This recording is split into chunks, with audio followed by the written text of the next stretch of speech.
Good morning. I'd like to call the Legacy Finance Committee meeting to order and welcome everyone. Today's a big day for us all. Representative Lee, have you had an opportunity to peek at the minutes for the March 22 meeting? If so, would you be willing to move them? Chair Lillie, I move the minutes for March 22nd. Thank you. Any questions in regards to the minutes? Seeing none, all in favor, please say aye. Aye. Aye. Those opposed? The minutes have been approved. Thank you, Chair Lee.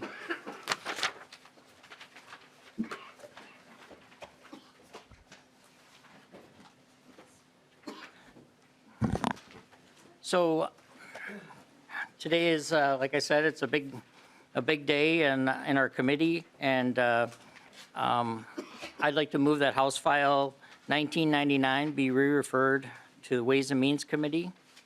And I'd also like to offer to that a DE1 amendment. Hopefully that's in everybody's packets and you've had a chance to peek at it. Any discussion? It's just it's pretty clear what we're trying to do to put all the funds together into one big bill, and so I'd appreciate your support. Representative Backer. Yeah, just a question. So your intent, once we do amendment, then we're going to go through the DE amendment. Is that your intent, Chair? Yes, sir. Okay. So any questions regards to further questions in regards to the D1? Seeing none, all in favor, please say aye. Aye. Aye. Those opposed? Thank you. The bill is before us as amended. So I think welcome everyone. We have a pretty good interested crowd here as well today for our meeting, and I think basically just I'm going to start with just saying that we really believe it's a good bill that we're putting forward for Minnesota today for the Legacy Committee. You know, it preserves the habitat and cleans up Minnesota waters and strengthens our parks and trails, investing in the arts and cultural heritage. We're making strides to include people of all incomes, races, religions, and backgrounds in this bill. As you all know by now, you should, we have the four major funds. And so the outdoor heritage component is made up of 48 programs that is submitted through the Lessard SAMs. And we're going to hear more from them and as our staff goes through the bill. The clean water portion is, you know, it's about $318 million that is going to a variety of state agencies and doing some amazing work. And the Parks and Trails part is divided in the traditional formula of the 40 going to the DNR, 40% going to the Met Council, and 20% going to the greater Minnesota team that's helping us. And then, the rest, the arts and cultural area, we're making a few changes there, or attempting to, so that it'll reach, some of the funds will go a little bit more to some of our more regional groups that are serving all over the state, and we've added an increase to the education component that happens through the Arts Fund. A lot of the traditional groups that have gotten money are continuing to get money, the libraries, the zoos, and county fairs, wilderness inquiry, science museum, and even the state band. In humanities, we've been able to grow. Last biennium, it was at $5 million in the cultural grants. We're growing that to about 13.5, and we're trying to grow capacity for some of the smaller groups, and we're also at the same time trying to grow it for groups that are more established and bigger, so that they can get access to a larger number of funds, because that's been an ongoing complaint and concern. We've also added LGBTQ into the area that can be recipients of this fund, because that was an area that we had not been able to, or hadn't been as inclusive as we had hoped to be, so I'm excited about that. The Indian Affairs Council is basically fully funded on all their language work and burial mounds and other things. So, I mean, that's kind of a quick overview, but I'm going to ask staff to go through the bill, which is kind of the tradition. There's just so many items that are in here that, you know, but I'm not sure who I'm starting with here, so I'm going to go to Mr. Hagemeyer, and he's going to do a walkthrough.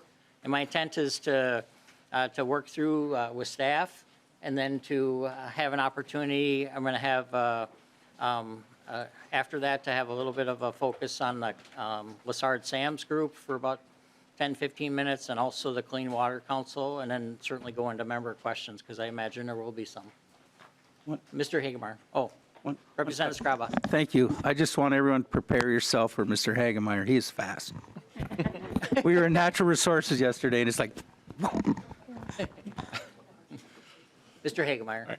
Thank you. Mr. Chair, I will start going through the spreadsheet at, I'm not sure what pace, Representative Skraba, but I'll see what I can do. The spreadsheet that I'm working off of on the bottom right, is the title is Legacy Finance, House File 1999 DE1. The bottom right corner is time and date stamp 3/25, 3/23, and 1:29 p.m.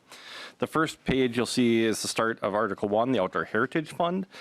Generically speaking, on the left side is all the change items and agencies and the programs. The first set of columns is House File 676, which was the Outdoor Heritage Bill introduced individually. The second set of columns is the Outdoor Heritage had some revised recommendations based on the February forecast, so all the programs, most of the programs were increased slightly. And then you'll see the last set of columns on the right side of the page is what's included in the DE1 that's in front of you today. So I'll be reading off the DE1 column for the most part.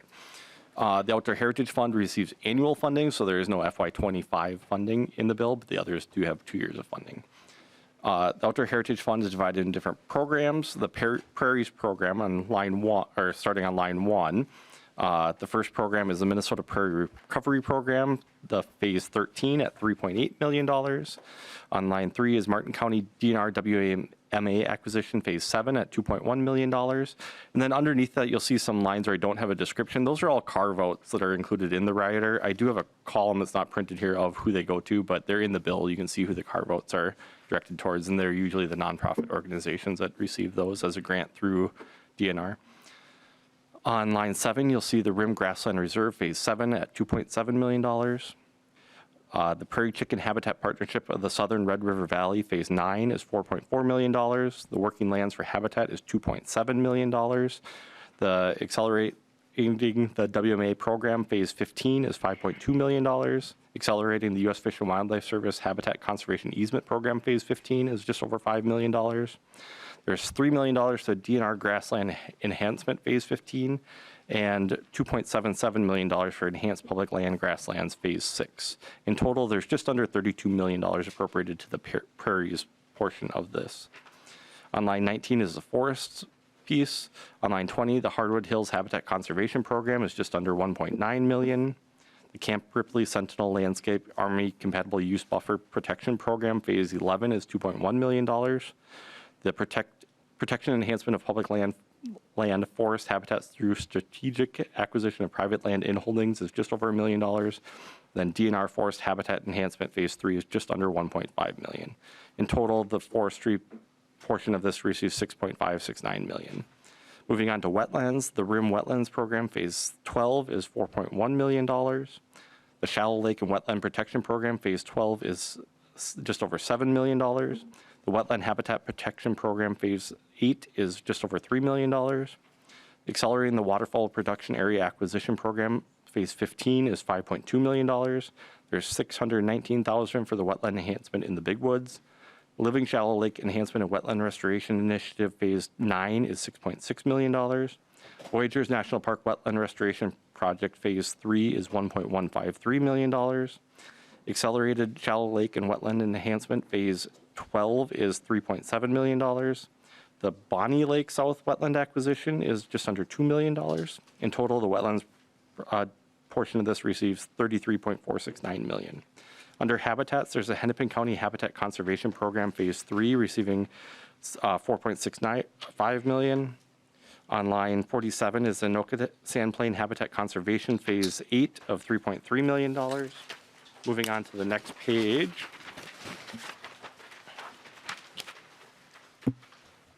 Line 54, accelerating habitat conservation in the Southwest Metro Phase 2 is just over $3 million. The Buffalo River Watershed Stream Habitat Program Phase 3 is a two-piece program. Part of it goes to the DNR at $2.25 million, and then it's just under $1.5 million that goes to the Board of Water and Soil Resources. The Southeast Minnesota Protection Restoration Phase 11 is just under $3.7 million.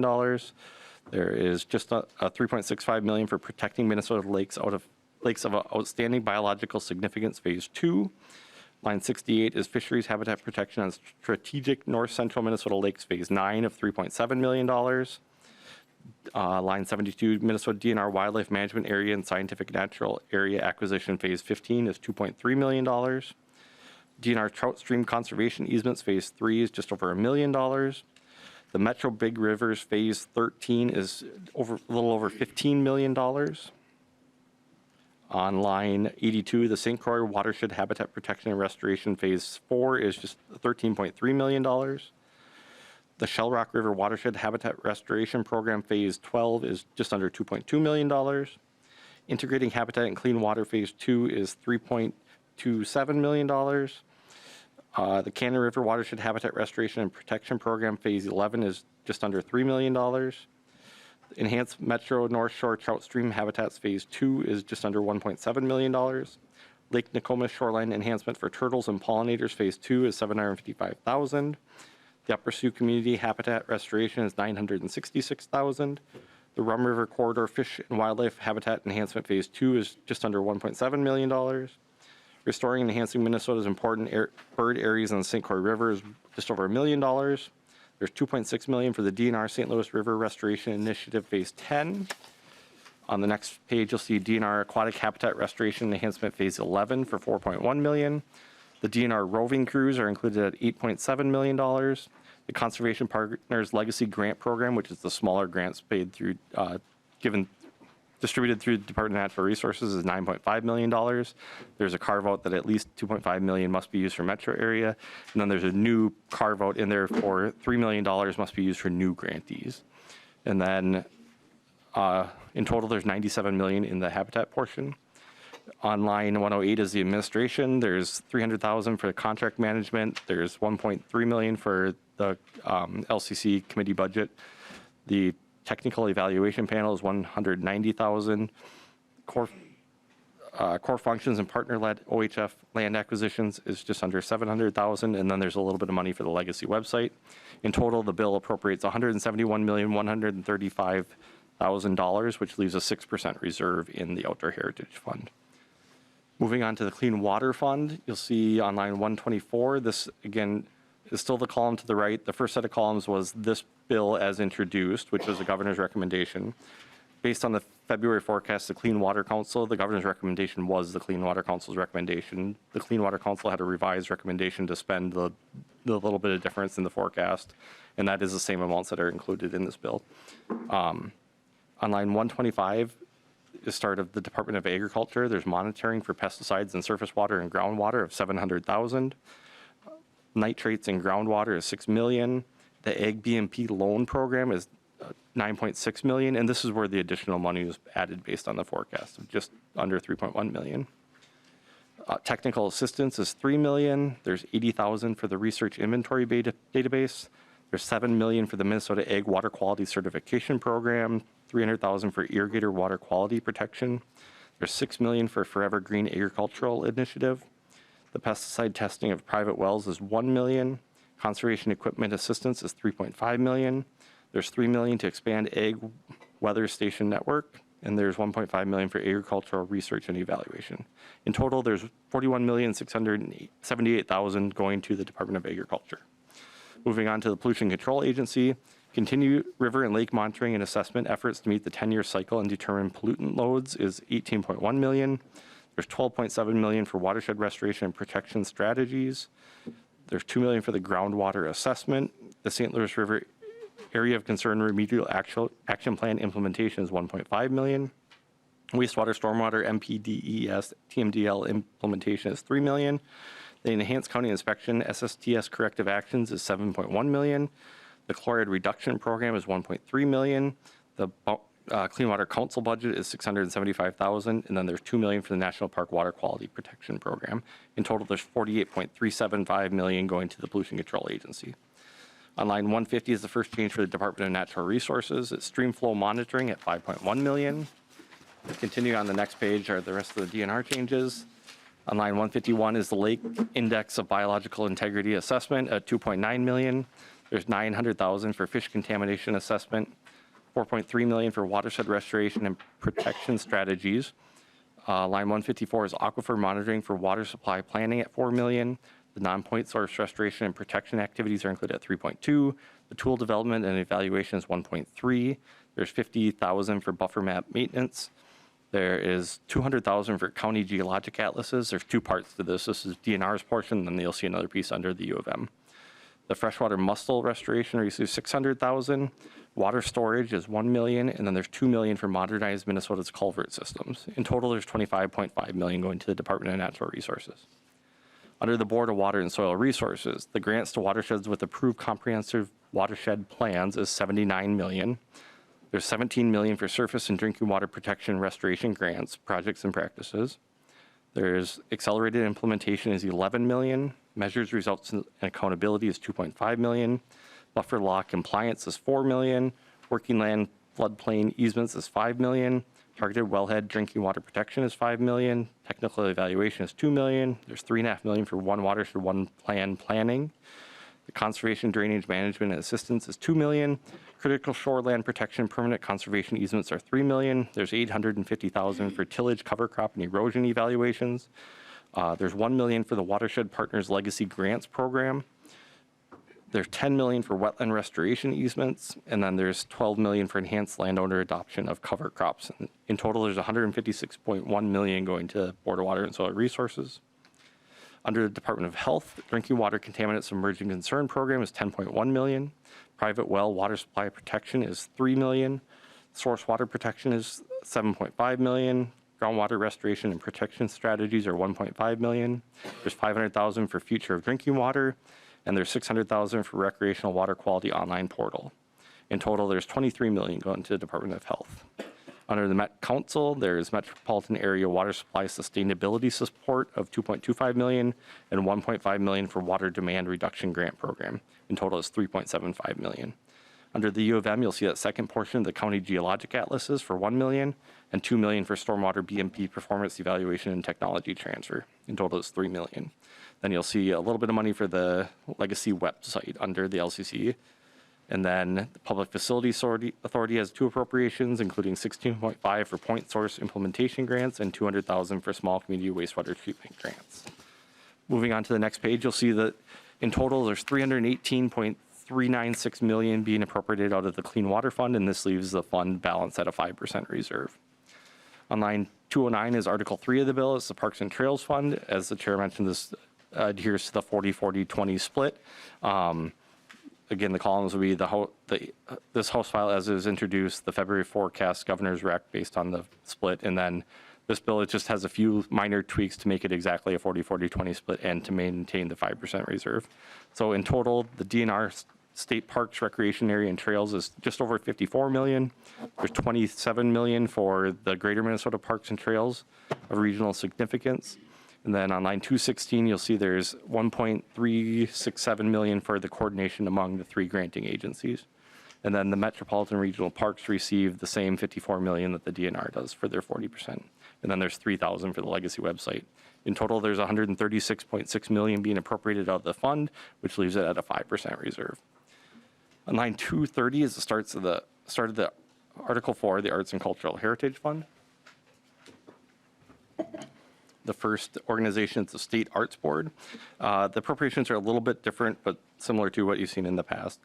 There's 37 million for arts and arts access initiatives.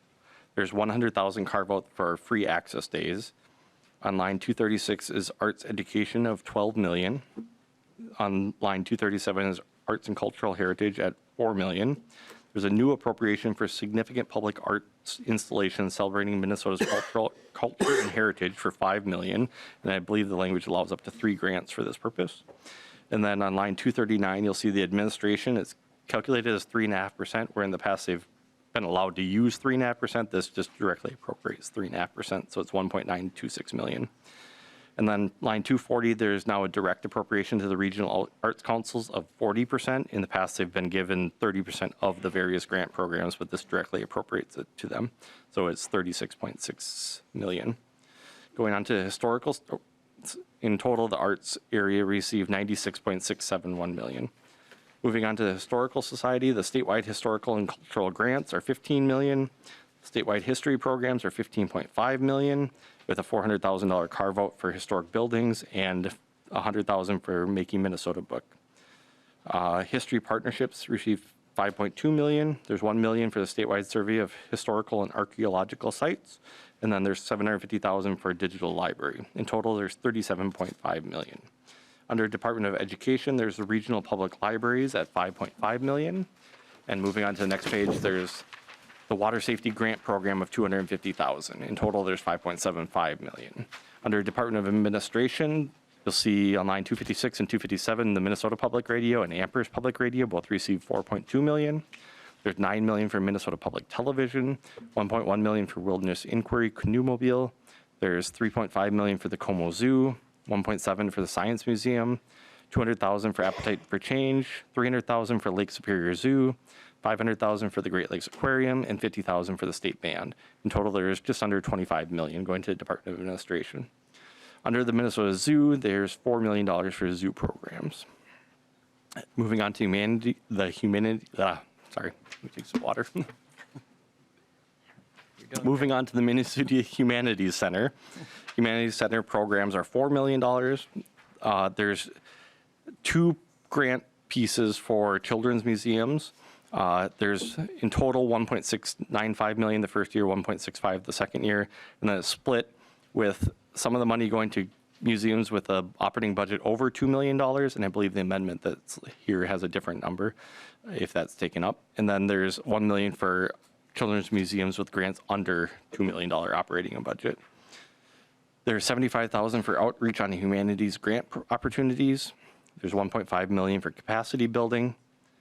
There's $11.6 million for community identity and heritage grants. There's a carve-out of $25,000 for urgent community needs. There's $400,000 for the competitive civics grants and $30,000 for fiscal accountability study. In total, it's just under $21 million. The Indian Affairs Council, as the chair mentioned, is as mostly as the bill as you saw it. There's $1.7 million for grants to the Minnesota tribal nations to preserve Dakota and Ojibwe languages. Dakota and Ojibwe Indian Language Immersion Educational Institution is 1.3. Dakota and Ojibwe Indian Educational Immersion Efforts is 1.2. There's $100,000 for the Dakota and Ojibwe Indian Language Work Group, and then $300,000 for protection of Indian graves under Public Law 101-601. In total, there's $4.6 million. Under Department of Agriculture, there's $800,000 for the county fair grants, and then you'll see $4,000 for the legacy website. In total, the Arts and Cultural Heritage Fund portion appropriates $195,046,000, which leaves it right at a 5% reserve. And Mr. Chair, that's all I have for the spreadsheet, and Ms. Taylor, I believe, could go through some of the language. Thank you, Mr. Hagemeyer, and Ms. Taylor, please go ahead when you're ready. Mr. Chair and members, I'm going to walk through the DE1 amendment. I'm not going to go through every rider. The majority of the language reflects what Mr. Hagemeyer has already gone through, and there's other riders that have been standard for several years now, but I will point out where there have been changes. So the first one I want to point out is on page 20. This is the Conservation Partners Legacy Grant Program. Mr. Hagemeyer mentioned the carve-out for those who have not previously applied, and you can find that starting on 20.14. There was also 2 provisions that were removed from the language. There was some language requiring that land acquired must be open for hunting and fishing. That has been removed. And there was also some language prioritizing projects that were within a mile of certain units like WMAs that has also been removed. The next thing I want to point out is on page 26. There's a new subdivision 10 at the top. This is similar to language the House has carried in the past. This would require coordination with No Child Left Inside and other programs to provide some education and training to diverse youth, as well as require recipients to contact the Conservation Corps of Minnesota. The next thing I want to point out is on page 28, section 3. This is from the bill we heard last week, increasing the per diem for the Lessard-Sams Outdoor Heritage Council. That has been included. Then if you move to page 29, there's a new section 4. If you turn the page towards the middle of page 30, there's some new language that would require a project or program receiving funding from the Outdoor Heritage Fund to include an assessment of whether the funding celebrates cultural diversity or reaches diverse communities. This is similar to language the House has carried in the past. It'd be line 30.16 through 30.18. And then on section 5, this was a section that was recommended by the Lessard-Sams Outdoor Heritage Council. This would provide some additional time for recipients to disclose revenues. You'll see the change on line 30.32 from 60 to 90 days. Then on page 31, there's a new section 6. This modifies a previous appropriation to allow additional money to be used for easement stewardship. This was a recommendation of the Lessard-Sams Outdoor Heritage Council. And then that concludes the Outdoor Heritage Fund. If you want to go to page 40, that will start the Clean Water Fund. Then the first change I'd want to point out would actually be on page 41. There's a new subdivision 4. This would require state, or actually just suggest that state agencies work to provide opportunities that encourage a diversity of students to pursue careers in environmental and natural resources. This is similar to language the House has used in the past. We can now skip ahead to page 55.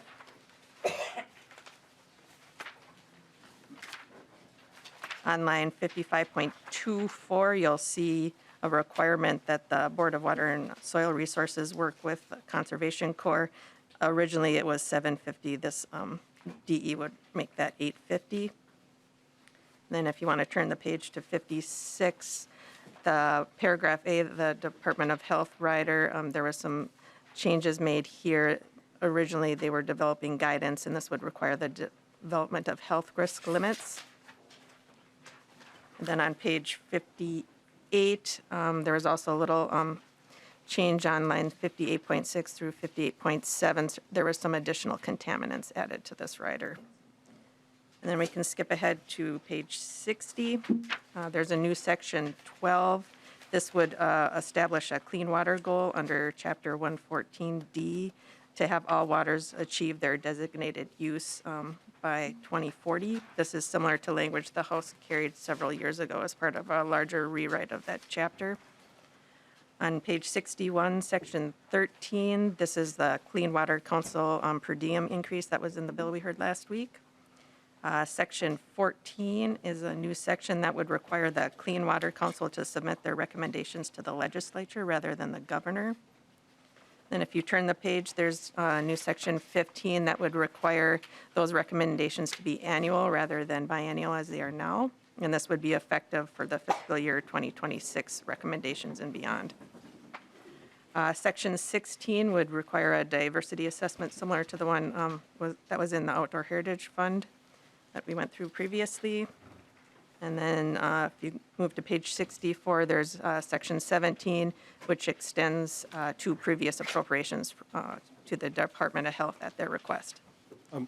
Chair, say that again, the last one you just said. On page 64, Yep. section 17 extends two previously Okay. appropriated provisions for the Department of Health. That concludes Article 2. Article 3 is the Parks and Trails Fund. If you go to page 65 at the bottom, you'll see a new rider that states that grant recipients should prioritize energy and water conservation. This is similar to language the House has carried in the past. And then if you turn the page to page 66, you'll see a new paragraph B starting on 66.12 through 66.19. This would allow the DNR to use funding for their I Can program, and then it includes targeted programs for the underserved youth and for LGBTQ youth as well.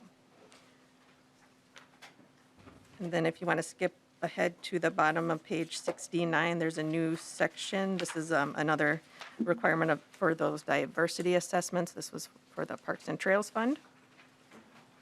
Then if you move to page 71, there's a new section 7. This would require implementing agencies, counties, and cities that charge an entrance fee or vehicle permit to provide free access at least 4 days a year if they receive Parks and Trails Fund money. Section 8 is a new section that would make tribal governments eligible for the Greater Minnesota Regional Parks and Trails Commission grant process. There's some additional language later on that facilitates this. Section 9 on the bottom is a per diem increase for the Greater Minnesota Parks and Trails Council. That was from the bill we heard last week. And turning the page to page 72, at the top, there's section 10. This provides an extension for 2 previous appropriations, one for the Beaver Island Regional Trail Grant and one for Robinson Park Grant. And then section 11 is the one I mentioned previously. This would require the DNR and the Greater Minnesota Parks and Trails Commission to submit a report to the legislature on expanding access to tribal governments and for coordination with nonprofits to help facilitate the new addition. And that concludes the Parks and Trails article. If Ms. Davis wants to go through the Arts and Cultural Heritage Fund. Ms. Taylor and Ms. Davis, thank you, and go ahead when you're ready, please. Thank you, Chair and members. This is Mary Davis from the House Research Department. I'm going to highlight just a few new things in Article 4. The first one is that the main appropriations section this year, because it's a unique year where there is more funding in the first year than in the second year, it allows all the funding from the first year to be available in the second year to make sure that the programs are able to be implemented. Section 2 walks through the spreadsheet, which Mr. Hagemeyer went through, and most of those grant programs are fairly familiar to people and are similar to what they have been in past years. I'll highlight 2 new pieces at the very end of the bill on page 90. It provides that a portion of the Arts and Cultural Heritage funding to grantees should be used for legacy arts and cultural access days to allow families from a variety of economic backgrounds to access programming for free and to use reduced cost tickets to programs and increase availability of programming to different communities. And Section 3 of the article adds a provision to the Arts and Cultural Heritage Fund statute that requires fiscal agents receiving funding submit a report by February 15th of the odd-numbered years to the chairs and ranking members of the legislature with jurisdiction over legacy funds that explain the previous biennium's funding. This includes what funds were distributed, what funds have not been distributed or encumbered, a summary of information on programs supported by the funding, a summary of information on competitive grant programs offered, and if available, grant information about grantees, individuals, entities, and organizations. And with the adoption of the A1, it would also include an assessment of whether or not the funding celebrates cultural diversity or reaches culturally diverse communities. And that's all of Article 4. Mr. Chair. Gotta figure out where my mic is. Representative Heitzman. Thank you, Mr. Chair. Just want to confirm for all of us here today, are there any other significant changes? There was quite a thorough discussion in the previous nonpartisan analysis of the bill. We went to page 90. Was there anything else that should be highlighted for the committee as a change?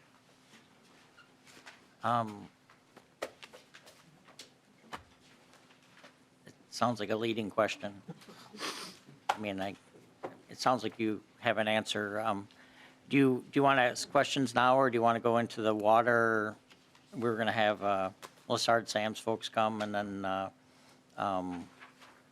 the clean water. Representative Heitzman. Thank you, Chair. No, I didn't mean to ask a leading question. Mostly I was just curious if there wasn't any concerns or anything else that had been identified. I guess that's fine. We can talk about that as we get through the questions Representative section of the Heitzman, bill. I thought they really did a good faith, thorough job. I don't know, so I'm pretty comfortable. Mr. Johnson, would you be willing to come up and give us a few minutes to tell us about the Lessard's Sam's piece and of the bill, the outdoor heritage, and then Mr. Gardner, you're on deck, so you ready? Mr. Johnson, welcome. Thank you, Mr. Chair. For the record, my name is Mark Johnson. I'm the Executive Director for the Lessard Sam's Outdoor Heritage Council. Members, for this overview, in your packets there is a handout that was provided to you. It looks like this, and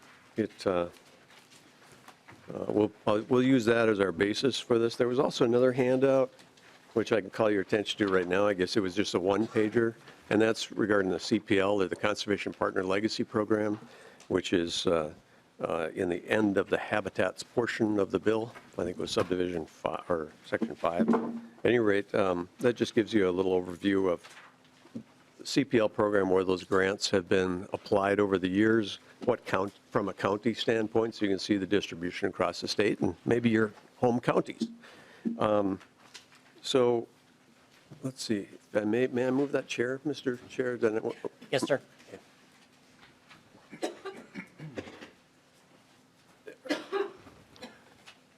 Thank you, Mr. Chair. That way, and members, that way I can, if I hold up a brochure, you'll see where I'm holding up and what we'd like to call your attention to. So first we'll start with this, and I'll go through the front, and I'll go through the back of the brochure with you, and then I'll hand it over to Mr. Pavelko, our Assistant Director, to go through the middle section. First of all, I should make an announcement, or at least verify it. This one, in this brochure, in the first paragraph, it says $167 million is the bill. That's the first number that the council came out with back in December. And then with the January forecast, it showed another roughly $4 million available. And so the council back in December had said if there's a change up or down in the February forecast with available funds, those dollars should be recommended as proportionally attributed to the recommendations that were in this bill, only up to full appropriation. So for instance, in that first round, CPL, or the Conservation Partner Legacy Program, received $9.5 million, which was full funding recommendation from the council for what they had asked for. So they didn't get any more. Otherwise, the proportional increase was about 2.4%. So the figures in here are going to be about 2.4% off from the bill that you have in front of you. Fairly inconsequential, but I just wanted to make sure you would know that's why the figures are off. So going through the front of this, you'll see there are several bullet points to give you some ideas of what the bill does, but there are 48 programs that are funded through this. And the reason for programmatic or program funding, we call them programs, is because generally all of these have multiple projects in them. Some of them are kind of, this is the one project we're going to do. But otherwise, generally, they have multiple projects within the program, and that's why they're funded and referred to that way. So we have about 121,000 acres of habitat throughout the state, which is estimated to be restored, protected, or enhanced. Just about 40 miles of shoreline that the same will happen to. There's about 32 million additional dollars in match that is expected through this. That generally tends to grow as the accomplishments happen and the programs are finalized. Not always, but generally it's a growing thing, that leverage that comes in, which is a good thing. 32 different organizations. One is a federal agency. There are 2 state agencies, that's DNR and Bowser. There's 1 tribal government unit, 8 local units of government, and 20 non-government or nonprofit organizations. And those, and there's also a lot of other recipients in this that aren't listed because these are the primary recipients that are listed within the language. So you may have, we have several, in fact, a lot of different recipients where they are collaborations, like the Metro Big Rivers has, oh boy, there's 4, 5, 6 different collaborators within that who are, but only one is listed on the cover for the receipt of the bill. From a program standpoint, most of these are repeat phases you will see.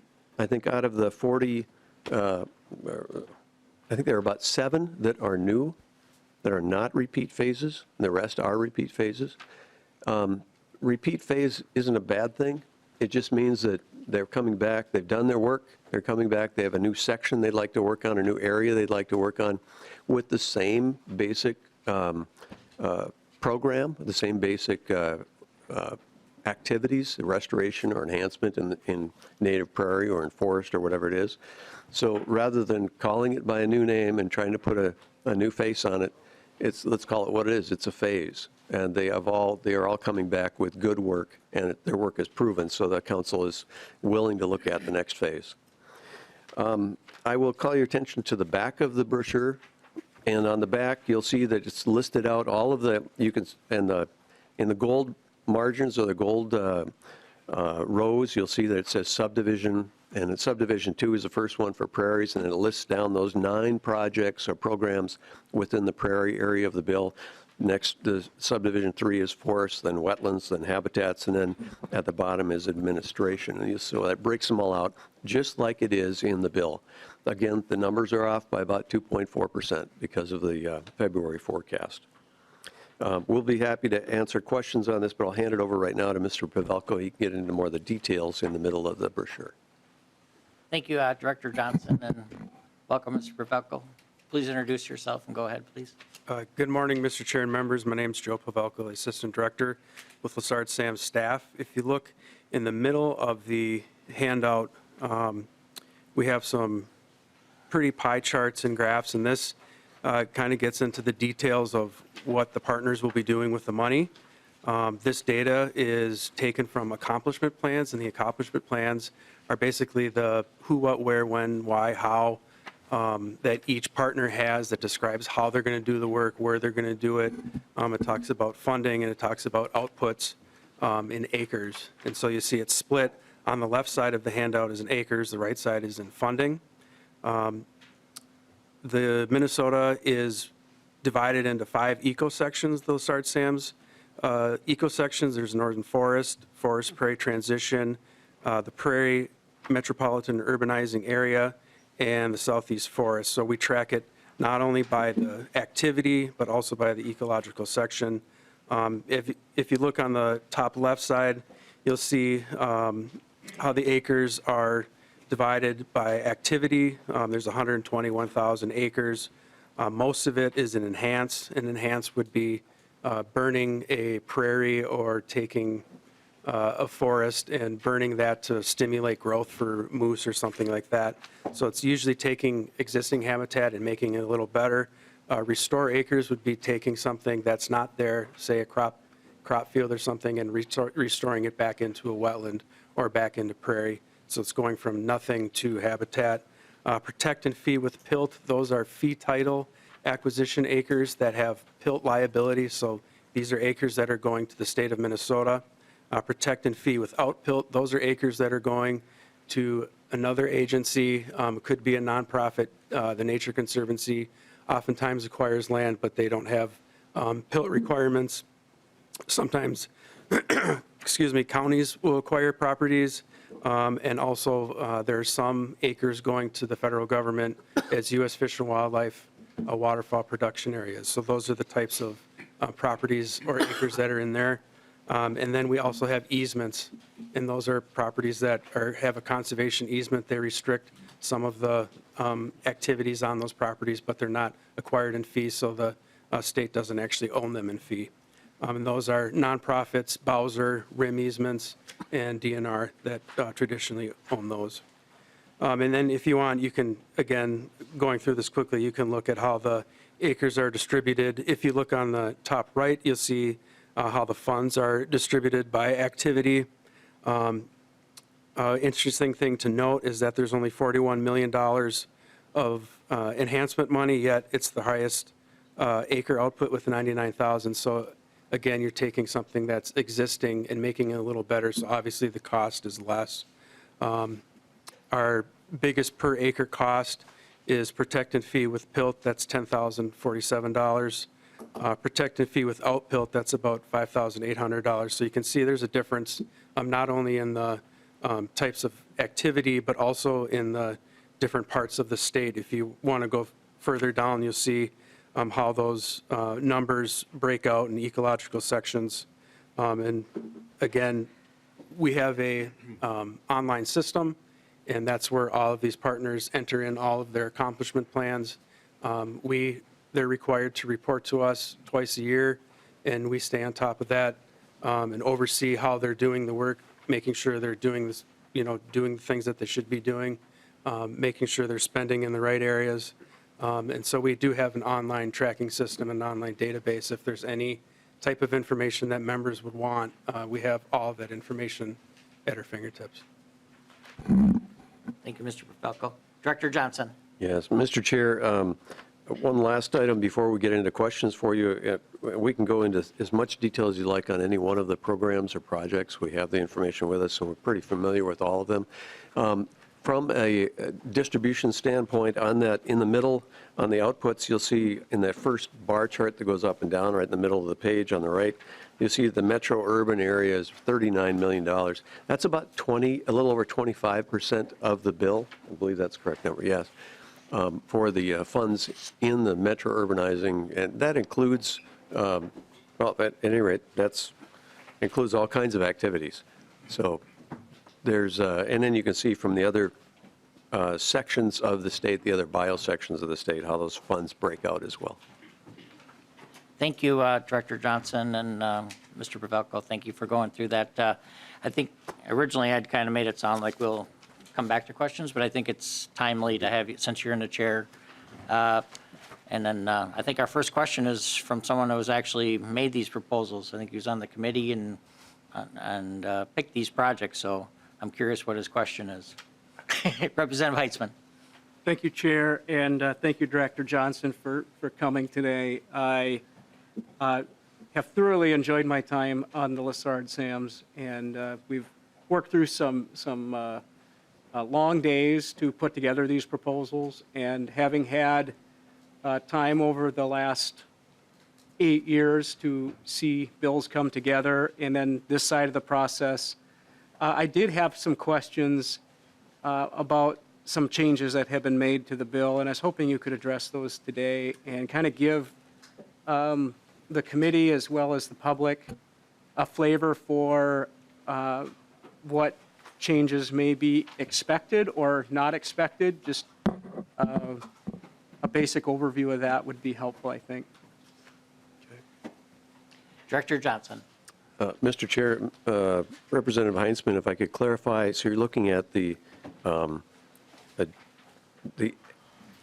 edits to this bill from the DE that were from the original recommendations of the council, is that correct?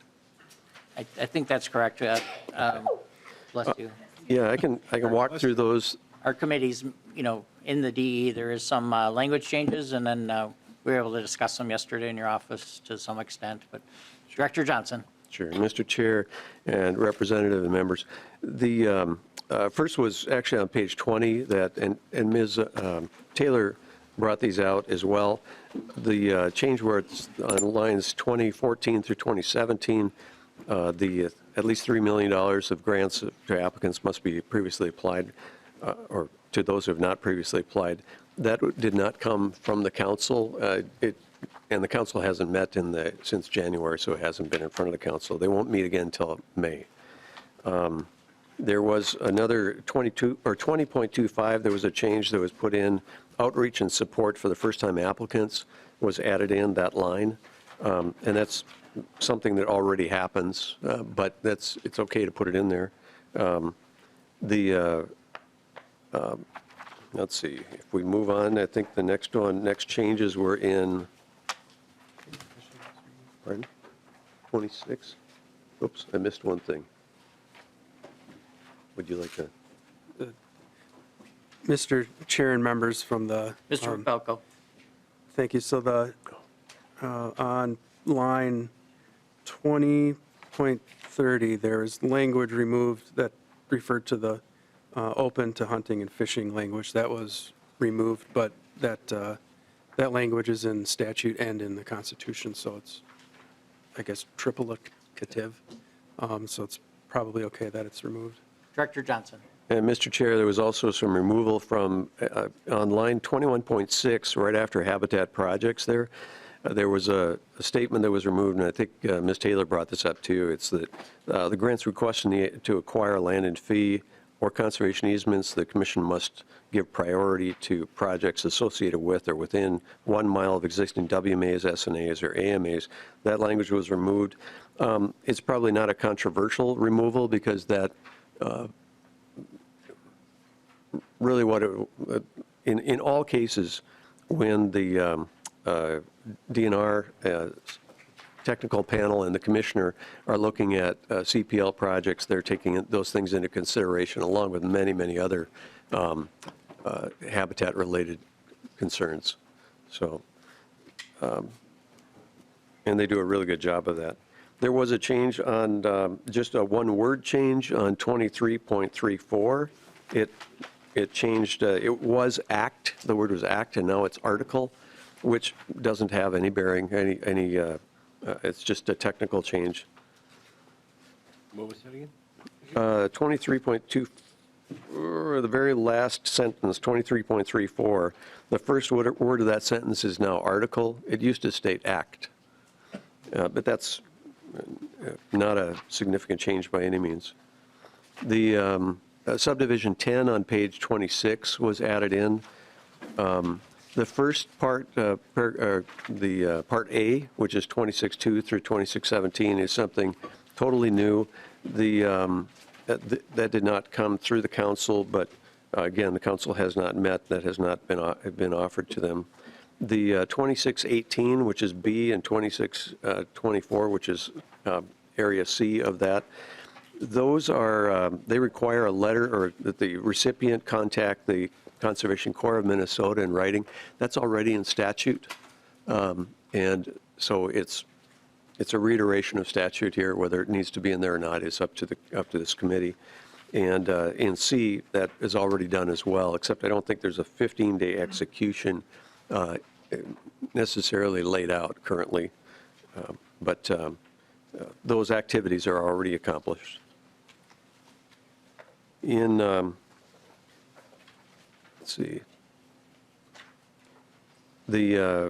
on page 29, 2911, the per diem change did not come through the council. That naturally, that came through the committee. And of course, we don't want council members voting on their own per diem, so for public members and so on.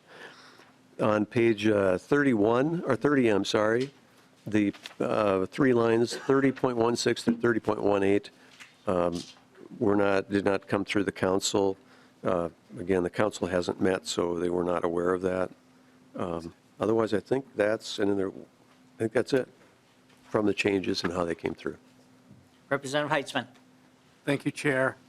I have a few more questions for Mr. Johnson, but before we go there, I was hoping that maybe you could, Mr. Chair, I was hoping maybe you could help us understand where some of these changes came from and, why they were added or taken away. And, an example would be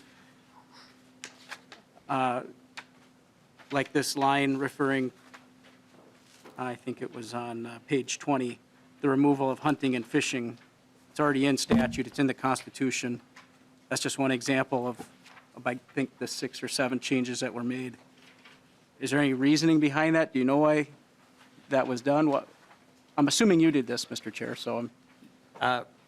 Representative Heitzman, the change is it's been a concern for years that it's been a real or perceived barrier to doing projects in the metro, the being closeness, the distance one, and also being open to hunting and fishing.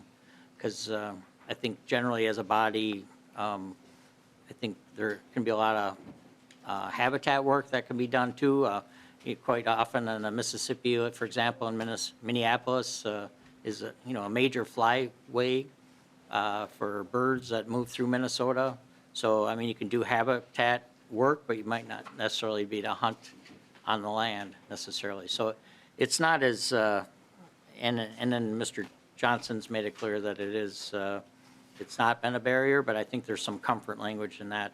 And quite honestly, on a lot of the equity things that you're talking about, I think it's I think it's a great position for us as a body to lean into that and these other changes to really encourage our youth especially. So I actually do have a strong opinion on that. I think it's a good effort, and I think it would help us as a body, and you'll see some of the same language in other funds to encourage our youth to get into these activities, and the hope is that they might do a job, that pays, maybe with Conservation Corps, and then take an interest in these activities and learn to love our state, or maybe love this work. And I think generally I'm of a pretty strong opinion on that one.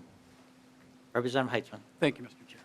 So I'll just redirect the conversation back to this 20.14, for example, and the grant program, I think, in the CPL subject area, and $3 million. So no earmarks there, just a grant program showing up in a pretty strong subject area where the Lessard-Sams has had great success. I'm wondering, what are you working towards here? Because there's not anything here that I'm seeing that isn't already being done necessarily, but now it's without guardrails. At least that's my take on it. In the Lessard-Sams CPL, and for those of you that are not tracking or maybe not familiar with the Conservation Partners Legacy Grant Program, but we've worked very well with our partners, and there's been accountability there, whereas here we're opening up and creating something new that wasn't suggested by the Lessard-Sams. And Representative Heitzman, again, I was lucky enough to serve on the council when CPL was kind of began with Representative Fabian. I think it was a big push of his and the council at the time. And it is a good program, like you're saying. But one of the problems in that space, and we're trying to encourage it, that some people that have traditionally not gotten money, just for whatever reason, whether they don't know about it or they just, so we're trying to encourage, up to about $3 million of the CPL grant to do this work, to have access to, and I know Mr. Johnson's making a robust effort to try to reach people that traditionally haven't got it. So it's really, we're not that far off of what he's already doing, or that the council is doing. So it's, but I still think it's good work, because, we need to reach people that have not gotten money in the past, or maybe don't know about the money. These are small grants for everybody that's not involved there. It's really quite an amazing program. It's up to $500,000, so it could be a smaller school group maybe that I'm trying to aim for that might do habitat restoration in the metro or in greater Minnesota in your district, or any of our districts for that matter. So that's kind of that's my thought on it. And I don't think it's going to be as bad as you think. And then if they don't get enough, what we need to do as far as the amendment isn't fully refined, because Mr. Johnson pointed this out yesterday. So if they don't have enough requests, that the money would go back, and that's not clear in this. So I plan to improve that. Representative Heitzman. thank you, Mr. Chair.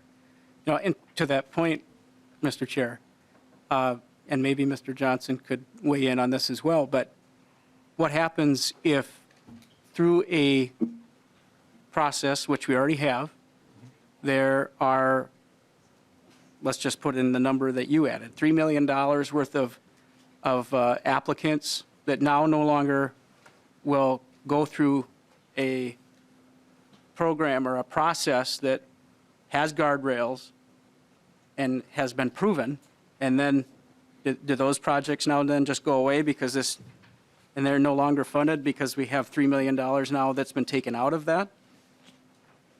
Representative Heitzman, they will definitely go through the process as well. We're just trying to encourage people that haven't traditionally gotten the money, have access, or that the outreach. And Mr. Johnson is doing some of this already. It's just maybe, doing a better job. So any further questions from members on, Representative Herr.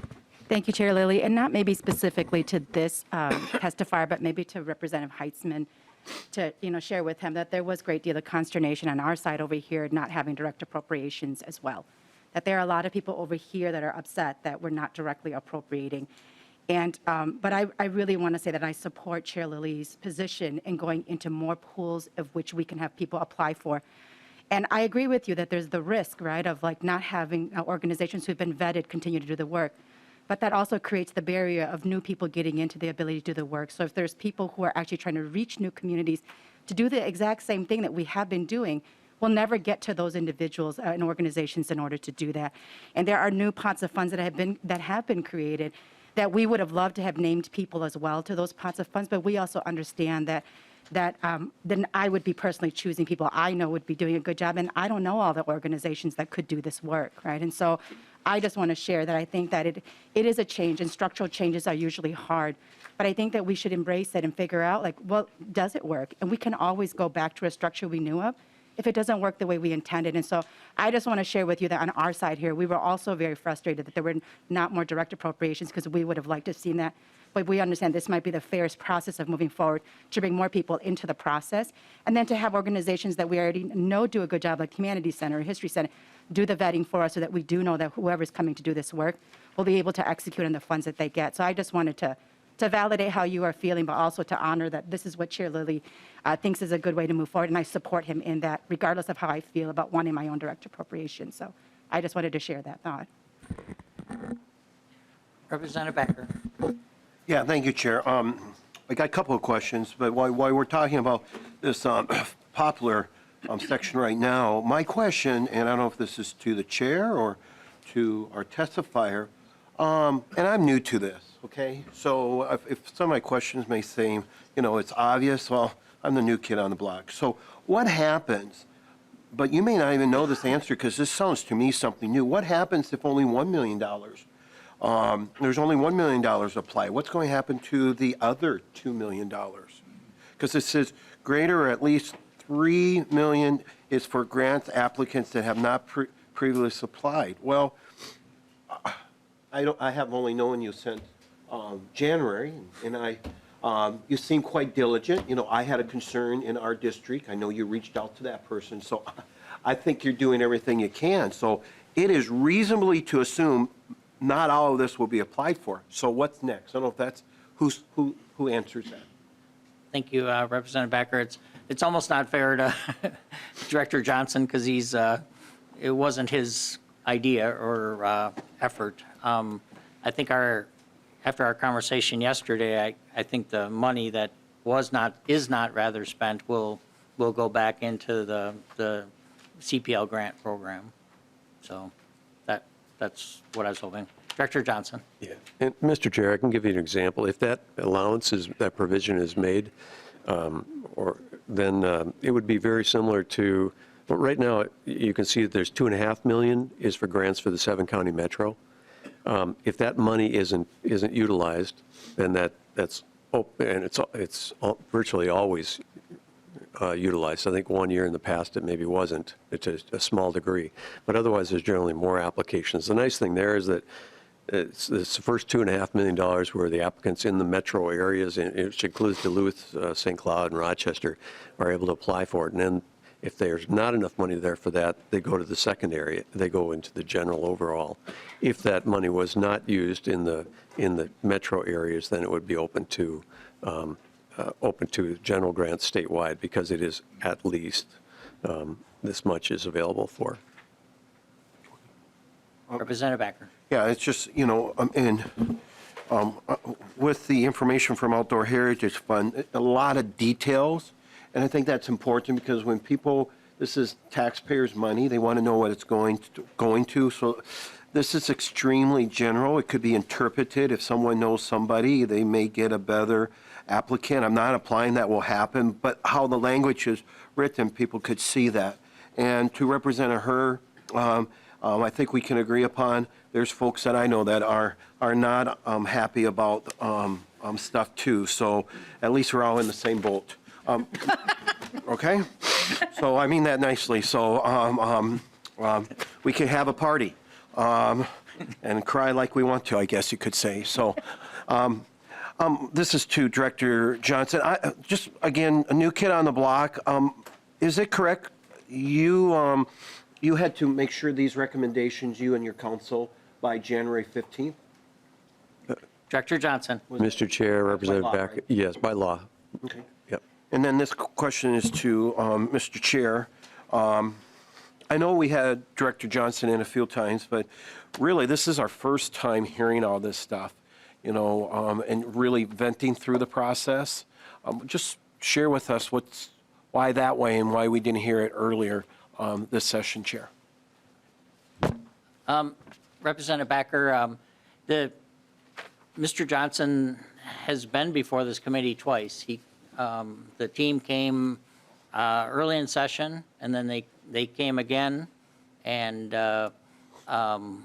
basically the bill is, as you can see, is mostly the council recommendations, and so Representative Heitzman had served on there, so I thought maybe, and it was a 12-0 vote. I thought maybe it would be in a place where, it was a little more, there was a general understanding. Okay. And I know Mr. Johnson's, I repeatedly, because he's been I think he's one of our best attending members of the public or whatever, agencies, and I know he's been at basically every meeting, so I know that they're, that he's offered to be available. So I felt really comfortable that we'd heard enough of the bill, and so that I think there's really pretty good knowledge. Follow-up? Or can I do a follow-up, or is there some conversation for a testifying? Follow-up, Chair? Yes. And I appreciate, I know you do what you can to do a fair proceeding, but my question would be then, what about the public? Not everybody has been involved, like myself included. I have not been a member of that. Yes, we had Representative Johnson, but not even me, but the public. What about the public? When we don't hear these in committees, we are excluding the public from learning more. That would be my concern. Just fair, this is a really a good committee because of you, but what about the public? Well, how would you answer that, Chair? Mr. Backer, I'm quite comfortable because I know the data that is provided by Mr. Johnson. All of their meetings are on YouTube. They're voted on. Many House members and senators are members, and so there's opportunity to look at the bills there. Mr. Johnson's been before us a couple of times, so we're in a place. I don't know. I mean, no one's really asked for information. But I respect what you're saying, Representative. Okay. Thank you, Chair. I do have a question. This goes to Director Johnson. On 8.8 in the bill, it says to acquire land in fee. Have you guys determined what land that is yet, or are you still waiting for the application process on that with the Shallow Lake? It goes Ducks Unlimited to acquire land in fee for wildlife management purposes under Minnesota statute. So I'm just wondering, I know you're appropriate, but has there been, what are you seeing down the pipeline? If there's something that you can see down the pipeline? Mr. Pavelko. Thank you, Mr. Chair and members. 8.8 is referring to the Shallow Lake and Wetland Protection and Restoration Program Phase 12, and that's to Ducks Unlimited, and they will be acquiring land in fee that will go to the state of Minnesota's wildlife management area. They are focusing on properties that are along shallow lakes and properties that have restorable wetlands on them. So they're focusing on that. A lot of the acquisition programs sometimes have a parcel list, identified parcels in their parcel list. So when a applicant or a program manager goes to acquire a parcel, they have to actually put that parcel on their accomplishment plan. If it's not approved already, it has to go to council staff, and then council staff has to look at it and approve it, make sure that it meets the requirements. And so a lot of times these acquisition programs have a criteria that they go through. They have, 10 things that does it meet. Is it on a shallow lake? Does it have restorable wetlands? How far away from the lake is it? And those are all biological factors that affect, how many pairs of mallards may nest there, the type of songbirds that may nest there, that kind of thing.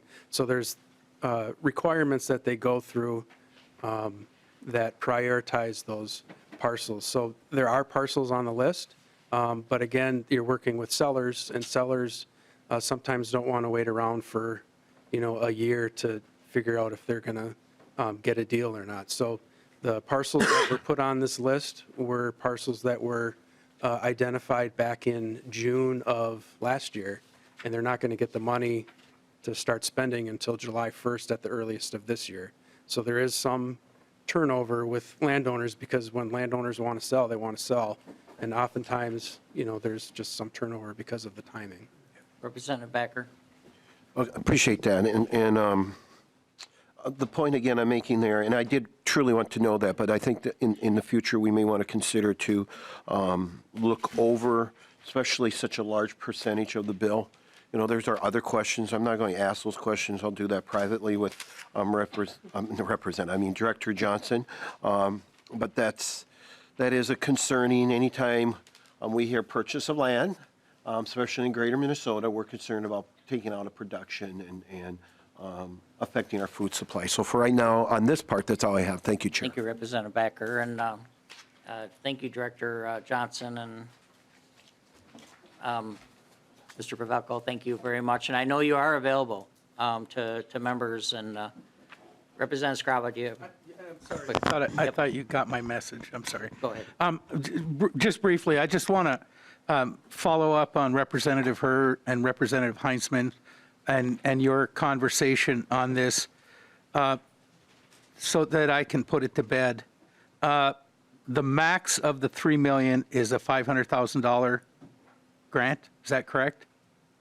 Representative Scrava, so yes, through the CPL in that area, the max would be 500,000. Of this extra $3 million that's in there. And the rest would roll back, if it wasn't utilized, would roll back into the general CPL. And then the process, you kind of assured us, and I want to make sure that I get that straight, is that it's going to go back to the council? Any of those will go back to the council for hearing, or does it go back to staff? So, Representative Scrava, my understanding is that the CPL program is handled by the DNR, and they have amazing people that work on this, and every day they're working on the grants, and so the money would stay in that program. I'm getting nods, so. Okay, thank you. I wanted that clarified, just so that I could follow the money. All right, thank you, Mr. Chair. Thank you. Thank you both, and certainly be available as we continue through the process. I know you will. Just so you know, their office is on the ground floor, and it's right down the hall, and they're certainly available, and you can watch your meetings on YouTube, I think it is, or something fancy. And that's actually a good thing. They were not open until recently, the last year, I think.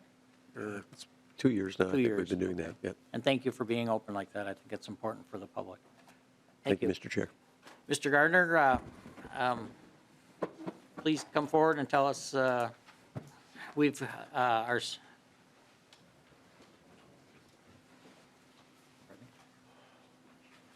and we did have a full meeting on your budget, February 1st, so that'll help. Thank you, Mr. Chair. Mr. Gardner.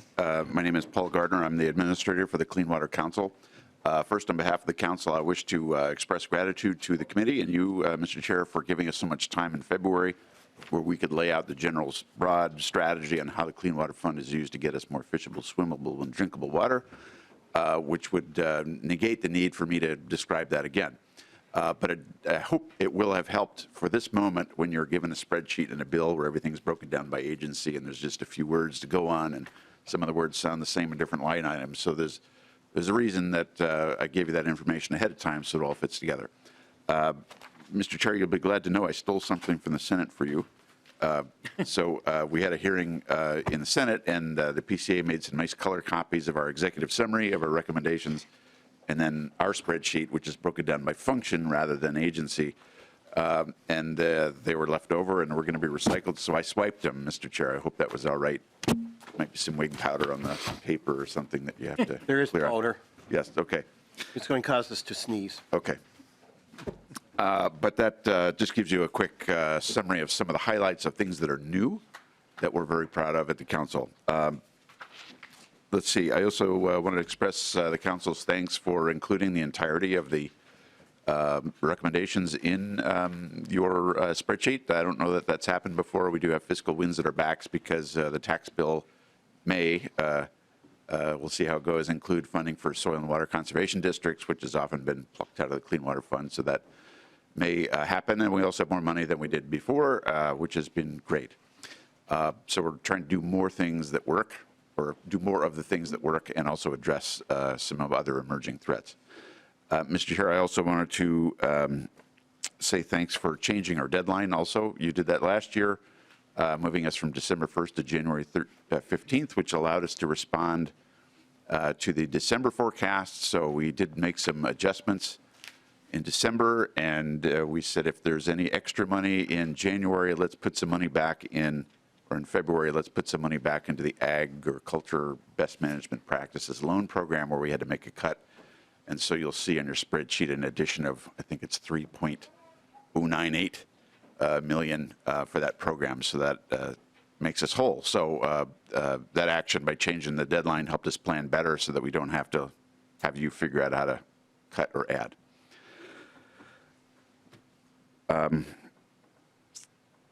Wow, I got everything on my list already, Mr. Chair. But generally speaking, what you see is a spreadsheet that lists and a bill that lists things by agency. There's a lot of similar sounding lingo, but the general strategy here for surface and for groundwater is we try and find what is wrong with the water. If there is anything wrong with it, if there is something wrong with it, we try and find the source of the problem. When we find the source of the problem, we come up with strategies to fix the problem, come up with a plan, fund the fixes that are needed to get those waters to water quality standards, and then measure to see if we've done it. That process that just took me 30 seconds actually can take 10, 15 years. That's why the 25-year tenure of the amendment is so helpful.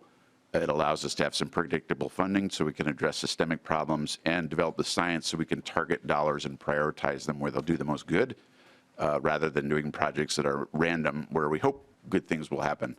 We actually have a good idea that we will see success. We know we can't solve everything by 2034 when the money runs out, but we have a pretty good idea of what we can do by then, and the Clean Water Council is now working through revising its strategic plan so we can tell you what those will be in the next year or two. There is some interaction with Chair Vang's committee, with Agricultural Finance, on things like for green and soil health funding, also some overlap with Representative Hansen's committee with a variety of things. The PFAS response is multifaceted, and we have a couple of PFAS items in here. Mr. Chair, I know that's all you really want to hear at the moment, unless you have questions. So We do have some member questions. Chair Lee. Thank you, Mr. Chair. Thank you, Mr. Gardner, for being here. I don't know if this is for you or Department of Health, specifically asking about the line item for the drinking water contaminants of emergency concern program. And so I specifically want to know, so in the handout, we said that you were going to evaluate the potential impacts on human health and quality of life from PFAS compounds. And so are we, and then in the language, it's talking about contaminants found or anticipated to be found in Minnesota drinking water. So are we just looking at PFAS, or are we looking at other contaminants too? Mr. Chair and Representative Lee, we certainly could Mr. Gardner. phone a friend here, but I can give you the quick answer, and if that doesn't suffice, I'll get an expert. The contaminants of emerging concern, we're increasing that funding dramatically to be able to have more capacity to evaluate those contaminants. PFAS there are more than 300 different compounds. They all haven't been detected here. We think that they might be. We want to have the capacity to be able to evaluate them. But I've got folks who can give you more details if you like. Okay, and then just wanted to move on to the next question then. So what happens after we develop these health risk limits for these contaminants that we find? Do we enforce these to make sure that the water quality comes into compliance, or what happens next? Sure. Director Gardner. Mr. Chair and Representative Lee, I'm going to defer to Assistant Commissioner Huff here on the specifics as they're more science-based than my expertise. Go ahead, sir. Please introduce yourself for the record. Thank you, Mr. Chair, committee members. My name is Dan Huff. I'm the Assistant Commissioner for Health Protection for the Minnesota Department of Health. And Mr. Chair, if Representative Lee could repeat the question just to make sure I get it right, that'd be helpful. Chair Lee. So the language said that you're going to develop health risk limits for these contaminants. And so what happens next after developing these health risk limits? Are we going to enforce compliance of the limits, or what's going on after? Assistant Commissioner Huff. Thank you, Mr. Chair. Representative Lee, it's a great question. So there are, I guess, two things happening in the world of PFAS from a regulatory environment.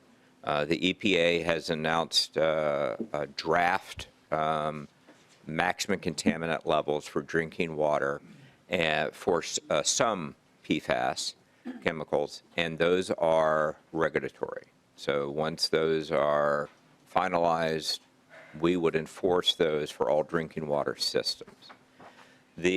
What Minnesota Department of Health does and would do under this proposal is for all of those other chemicals of PFAS, and there are thousands of PFAS chemicals, we would begin to look at what are the health impacts of those. So, for example, there are 13 PFAS chemicals that are found in Minnesota right now and that we are all exposed to that do not have any health. We don't have the toxicology analysis to determine any health-based value for those. We would then determine a health-based value or a health risk limit. Those become advisory. So our sister agency, for example, the Pollution Control Agency, uses those as an advisory level when they're looking at permitting, or when we begin to look at bringing additional policies for you. What it does is it allows us to begin to get a handle on what is the risk of all these other chemicals to human health, so that we can, while we're not going to be enforcing at that time, it may begin that process. Chair Lee.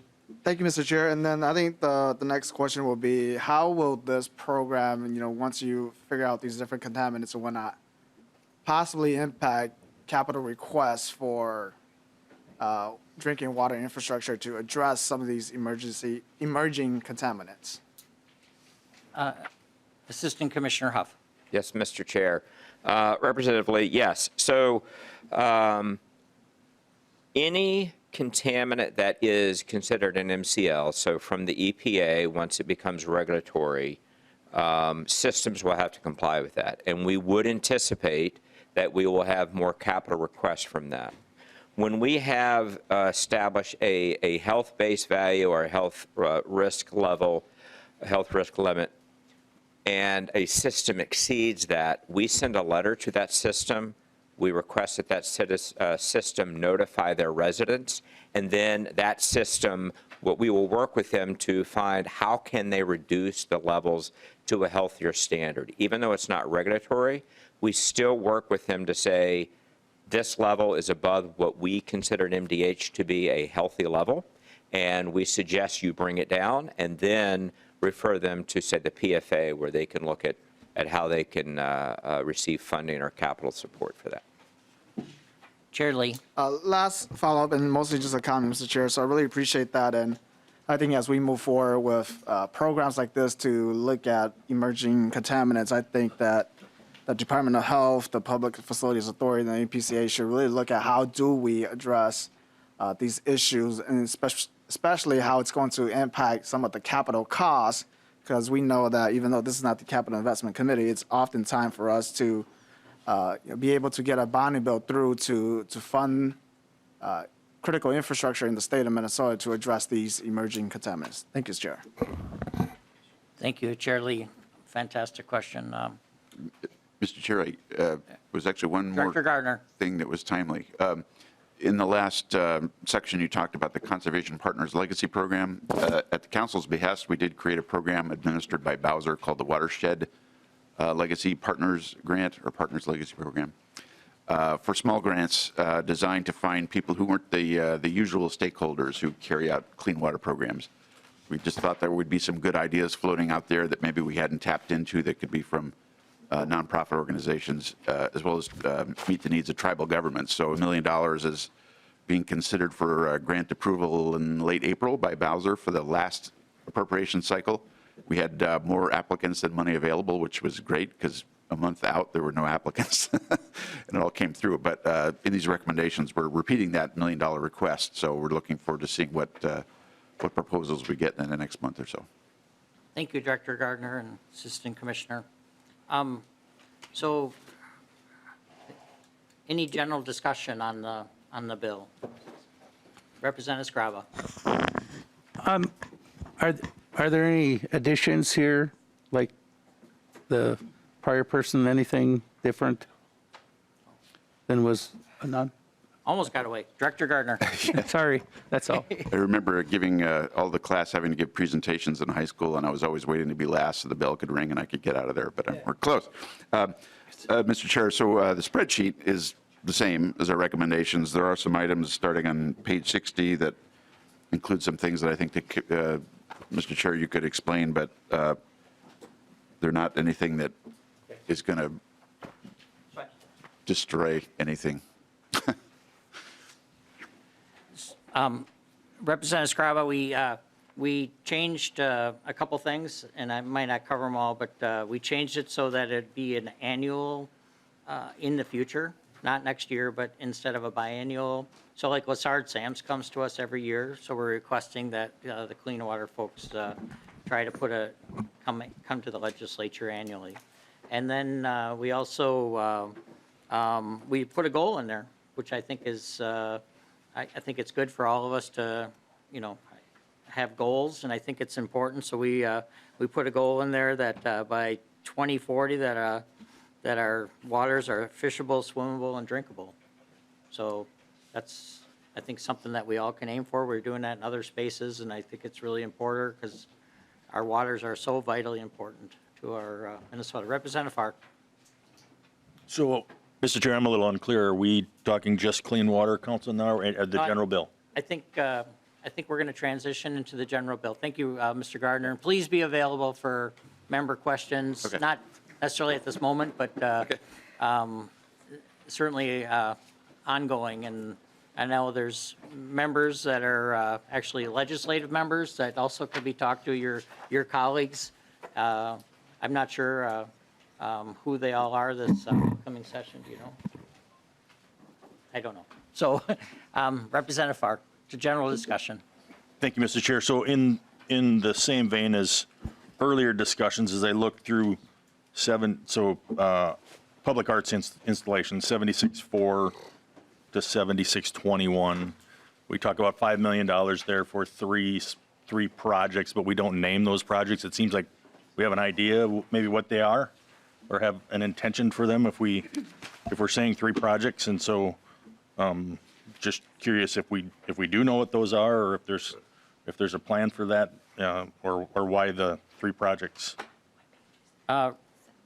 Representative Farr, it is a competitive grant process. We do not know who will be receiving these funds. There's we made a strong effort to put many things into competitive grants to, instead of picking winners and losers. And that is, you know, has some angst, you know, on both sides of the aisle. You know, the Representative Backer next to you wanted a trail named, and you know, we didn't do that. We're trusting that the Greater Minnesota Parks and Trails, Representative Erdahl wanted something named. We did not name it. And there's members on our side of the aisle wanted things named too. And we've at this point, things are going to go through the process. And there's, you know, so we're not picking anybody. Representative Farr, sorry. Yes, Mr. Chair, no, thank you, I appreciate that. I just, my question is why limit it to 3 organizations? Why is 3 even listed? But, and we can talk offline on that. That's all I've got, Mr. Chair. Thank you. Representative Hussein. Vice Chair Hussein, sorry. Thank you, Chair, and committee members. Members, this bill is celebrating and supporting many things that our state is wonderful. Just as many community has came before us, Irish, German, Norwegian, and many other cultures, they make their way back home in this state. I believe it's important for us to include the new comers that came to our states and want to celebrate their cultural. I understand that we're not doing appropriate funding, but we still lefting out many other communities that we can learn from their cultural, that we can understand the same way that we're learning many other cultures, that the legacy funding is all about funding the museums and helping arts, and we're not funding many other communities. I totally agree with Representative Husman and his comment that if we talk about equity, I don't see this bill in about equity, and I'm very disappointed. I want to make sure that, you know, that there's only one Hmong museum in the state of Minnesota, in the world, in the planet. There's only one museum in the planet for Somali museum. Latinos. Minnesota is not the way it used to be. It became a diverse state. We want to celebrate, we want to recognize LGBT community. We want to recognize many other communities that in our states. And I don't see it as a vice chair. I'm very disappointed. If we want to learn one another's cultures, we should be funding for those peoples that live with us and celebrating their cultural. I disagree some of my members. I want my kids to learn my culture. The same way that I'm learning other cultures in our state. That's how we respect. That's how we learn one another. But I don't see it here in equity. I don't see it here that we're funding the people that need it. I'm very disappointed. Thank you. Representative Hurt. Sorry, it's crinkling up paper there. Chair Lillie, thank you. I want to make a couple of quick comments before I sort of go a little bit. I know that we're over time, but I feel really strongly about this issue. And I want to just say one, on page 87, lines 87.30, I really appreciate this particular new set of funds that you put together. I have been in community quite a bit, not even in my own district, but in other people's districts, working with arts organizations and different groups who have been responding to the trauma and the incidents within our communities. And our arts communities are the ones being asked to respond to help communities heal. And they always do it for free. They always step up.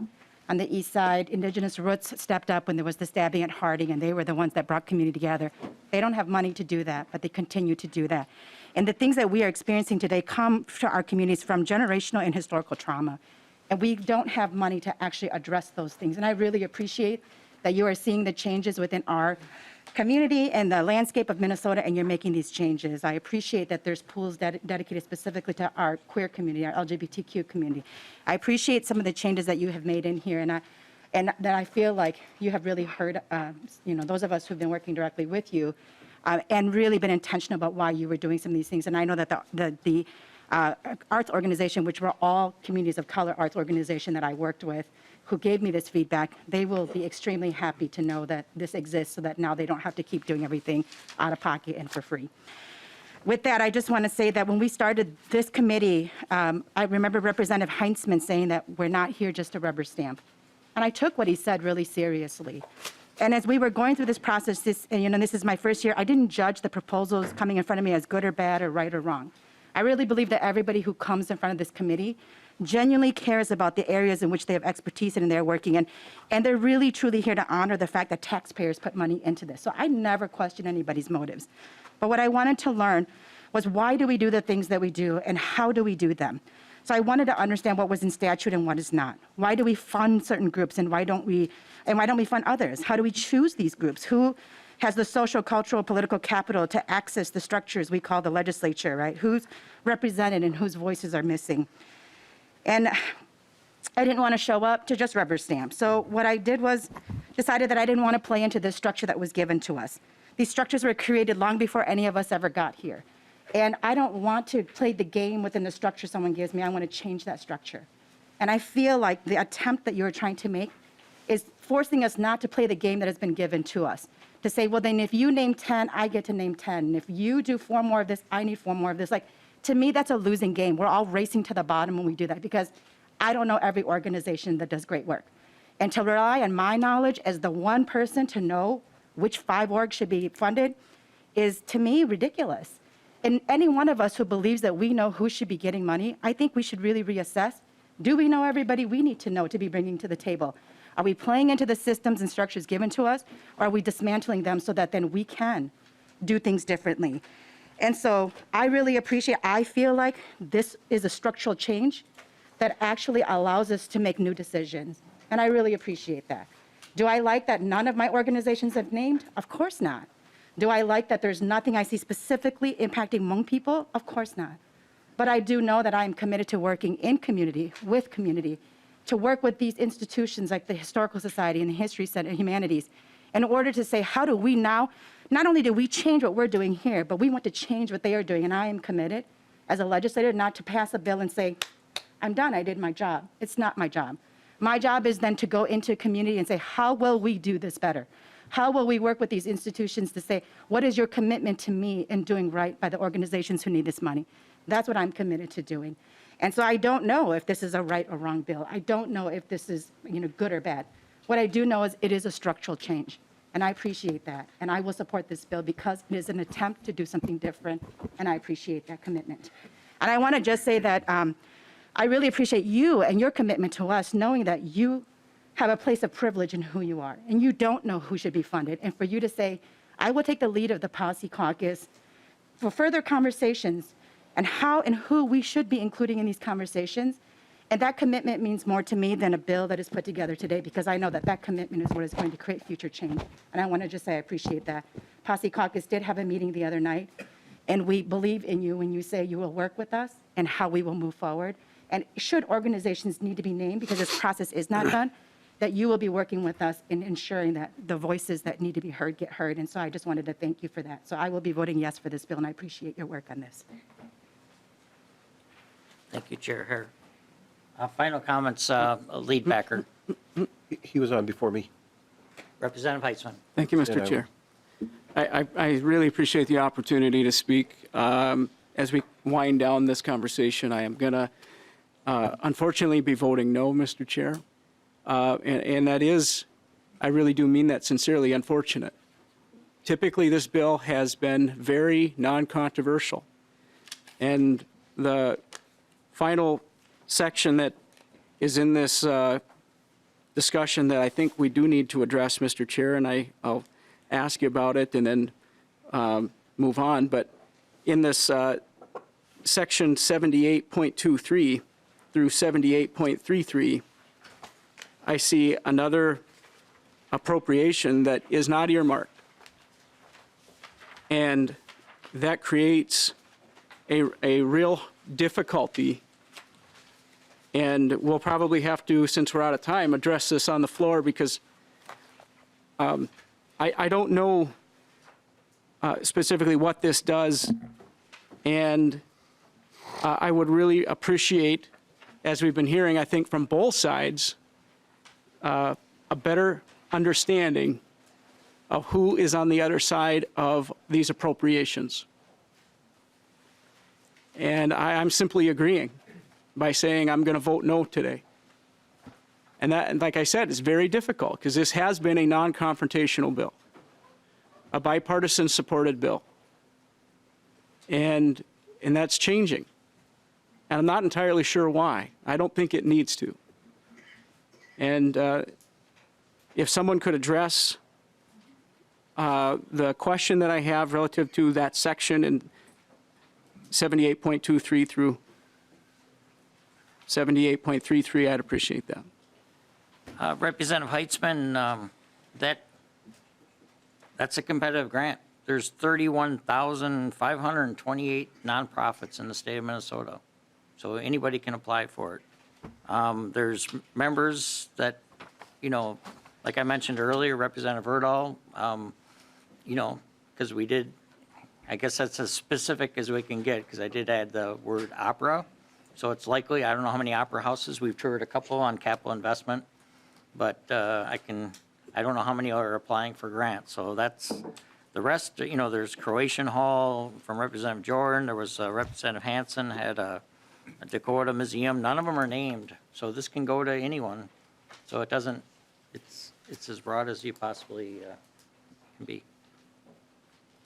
Thank you, Representative Heitzman. Final comments, Lead Becker. Yeah, first of all, I'm going to request a roll call. Okay. And it's been a pleasure to work with you, Chair. You're down to earth. We can come and talk to you, so I do appreciate that. I do have some concerns about this bill. Many years ago when this money was set aside, it was really focused on outdoor heritage, clean water, and yes, I get some arts and culture, and that is important, but it does seem like there's some pulling to a certain direction. I'm concerned for two things. One may not be as big for others, but the children museums, you know, we heard them here, and now that's a competitive grant again, and the smaller children's museums don't have the staff for it. I get it in the proposal, it says museums over $2 million also have a grant proposal, but generally there's only one that has that type of budget. So that's very concerning to me, especially considering I have two children's museums in the district that I now represent. So it's quite concerning. And I'm concerned about, you know, the 76.4, like Representative Farr brought up. It does say grants to up to 3 organizations or local governments. So if we cut that in thirds, that's 1.7. The Fergus Falls project that I brought forward is not 1.7. And again, I'm new to this, so I do appreciate the discussion that we're having today. As I've already said before, I wish we would have had outdoor heritage out here sooner. And I will be voting no, members. Thank you. With that, the clerk will call the roll. Okay. Representative Cha. Sorry? Oh, sorry. I'm sorry. Sorry, never mind. I'm new to this. I've never done this. You're doing great. Sorry. Chair Cha? Thank you. Sorry. Go ahead. You go first if you want. PC, Chair Cha. Okay. Chair, aye. Chair Lillie. Chair Lillie votes aye. Vice Chair Hussein. No. Vice Chair Hussein votes no. Lead Backer. No. Lead Backer votes no. Representative Cha. Yes. Representative Cha votes yes. Representative Finke. Yes. Representative Finke votes yes. Representative Heitzman. No. Representative Heitzman votes no. Representative Herr. Yes. Representative Herr votes yes. Representative Lee. Lee, aye. Representative Lee votes yes. Representative Farr. No. Representative Farr votes no. Representative Scraba. Sorry, I had another meeting I'm on. I know. No. Representative Scraba votes no. Representative Vang. Aye. Representative Vang votes aye. With 6 ayes and 5 noes. So with that, the bill is passed and moves forward to Ways and Means. I just really want to thank the committee members and certainly our staff. We're so blessed to have amazing staff. Really thank you all for the hard work you do. And our pages, thank you for being here. And again, members, if you have, I imagine you'll have additional questions. We have additional stops in Ways and Means and on the floor and in conference. And I'm open to further discussions as well. But with that, again, thank you all. We are adjourned.